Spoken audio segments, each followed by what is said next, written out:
योगेश्वर खेमनाथ स्वामी जी हिकु दरवेश मोहम्मद शाह जिलानी बादशाह सां लऊं लॻल हूंदी हुई। मोहम्मद शाह जिलानी बादशाह सिंध में मीरनि वारे वक़्त में साणनि कढायो हो। संदसि मज़ार मढ़ीअ खां थोरो परे आहे।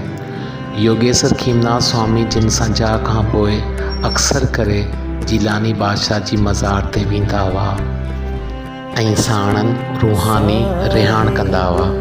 मोहम्मद शाह जिलानी बादशाह योगेश्वर खेमनाथ स्वामी जिन खां पहिरीं चोलो छॾियो हो ऐं योगेश्वर खेमनाथ स्वामी साहिब संदन मज़ार सां रूह रिहाण कंदा हुआ। दरवेश जो लकाउ दरवेश ई सम्झनि।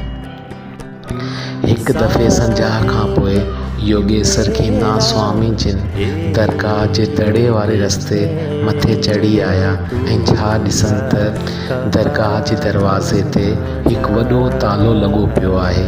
साईं जिन मुस्कुराए जिलानी बादशाह खे मयार ॾिनी त जब हमारा टाइम आया तो अपने आप को ताले लगवा लिए।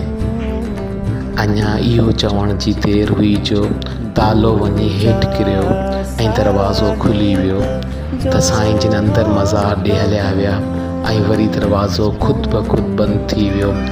जॾहिं ॿिन्ही दरवेशनि जे रिहाण जो वक़्तु ख़तमु थियो त पाण स्वामी खेमनाथ साहिब दरगाह खां ॿाहिरि आया। माण्हुनि जे मेड़ जॾहिं इहो चमत्कार ॾिठो त फिज़ा जय योगेश्वर ऐं जय जिलानी जी जय जयकार सां भरिजी वई। बोलो सतगुरु खेमनाथ स्वामी की जय।